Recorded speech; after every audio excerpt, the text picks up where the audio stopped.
I shall not seek,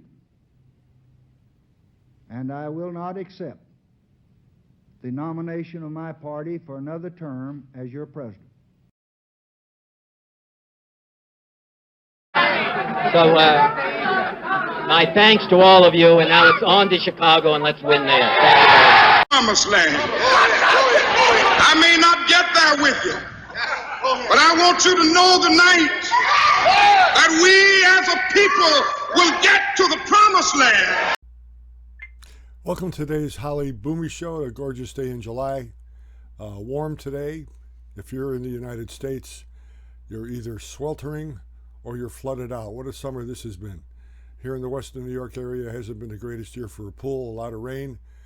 Now we have sweltering heat, humidity, and we have the smoke from the wildfires from Canada. So it's been an interesting summer weather-wise all over the country. It shows that you really can't mess with Mother Nature.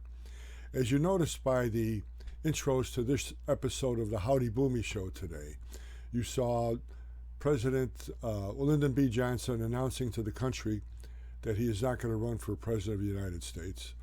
You have Robert F. Kennedy after winning the Democratic primary in California, telling people let's on to Chicago and let's win there just before he was assassinated.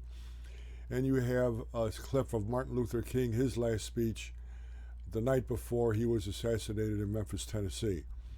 I play that for you because I think there's a great similarity between the first election that baby boomers were allowed to get into, allowed to vote, which was the 1968 election between Hubert Humphrey with running mate Ed Muskie against Richard Nixon with running mate Spiro Agnew.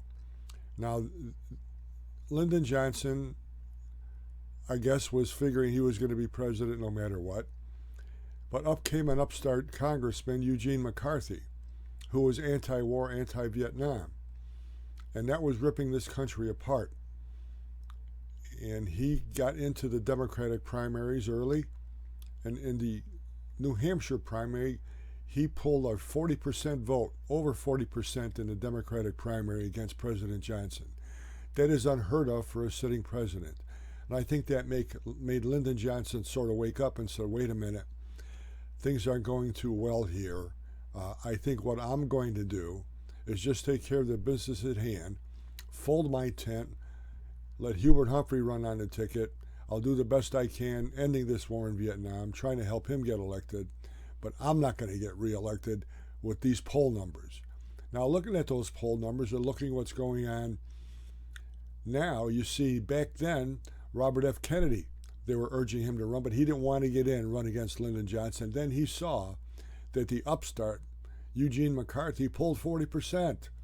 And he figured if Eugene McCarthy, an unknown, could pull 40%, what could he with the Kennedy name and the images of his brother, the great Kennedy family, the great Kennedy political machine,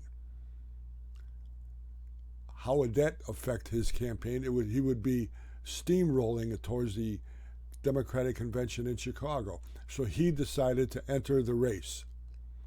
That's what made things interesting. That's, I think, is going to be a parallel to what's going on in this election because so much is similar. We have a president of the United States who is being told that his poll numbers are great, that he is doing a great job. We have the media of the United States telling him he's great. We have the media of the United States telling us that he's great, that he's doing a tremendous job, even though the poll numbers suggest drastically otherwise.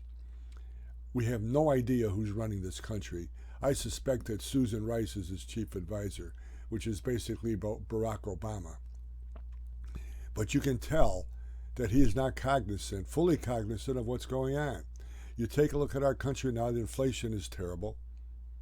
I paid for gas. It cost me almost $70 to fill up my tank, and it's not that big last week. Grocery stores are terrible. You can go in and it costs you much more than it did. Hot dogs this summer were terrible. You see that our allies are shaking their head because they realize he's weak. They're not truly enamored with him. He is in England right now, and they didn't give him a great reception. You have our enemies, Russia, China, Iran, flexing their muscles, testing us at every opportunity they can because they know he's weak. His own Secretary of Defense, Gates, under the Obama administration, said every decision Joe Biden has made on foreign policy throughout his career has been wrong. So we've got a weak, very, very weak president as far as foreign policy goes. Our southern border is getting ripped apart by thugs coming into our country, which we are going to be paying for years and years to come. And yet we're told that he's doing a great job. I think we have the similarities to the 1968 convention, Democratic Convention, the 1968 race. I believe that Joe Biden is going to withdraw from the race. I think the Democrats are going to realize that this guy is not going to get elected. As much as the media is telling us he's great, the polls tell you he's not. They know deep in their heart he's doing a lousy job. And every day we have the drip, drip, drip of news coming out about Hunter Biden, about he lied, about the weaponization of the Department of Justice, where they were tipping him off on what they were investigating, how they withdrew IRS people from his investigation, how he's got preferential treatment, how he committed crimes that you and I would be in jail, but he's not. Why? Because his last name is Biden. They're a corrupt family. They pay people. They threaten people. You have a whistleblower with the IRS now running for his life because he's afraid. He knows he's got information on Biden's, specific information. So when Joe Biden was in the office of Vice President of the United States, how he did his play for pay, where he was selling influence to a foreign country. So I believe the Democratic Party is going to tell him, you've got to hit the road, Jack.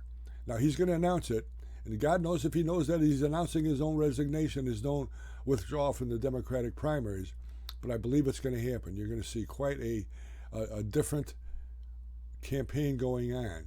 You have Robert F. Kennedy Jr., who, unlike Eugene McCarthy with the 40%, is polling 20%, but still that's amazing because no campaign has really ever been run so far this year.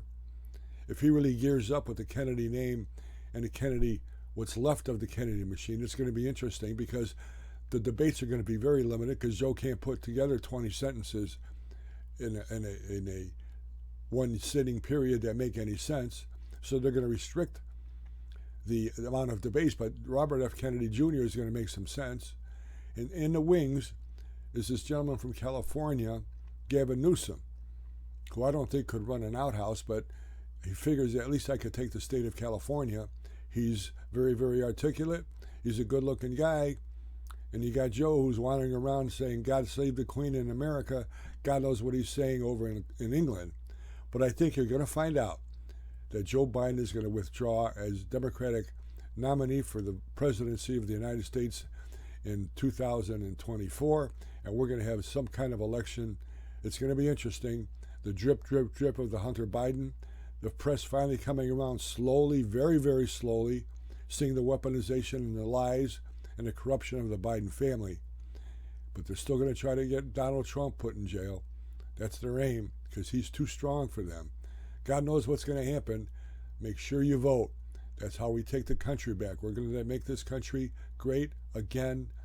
Go back to the first 2 years of the Trump presidency. We were respected nationwide. We were in great physical and fiscal shape. We were a very, very strong country. Biden's going to go. Go to howdyboomy.com.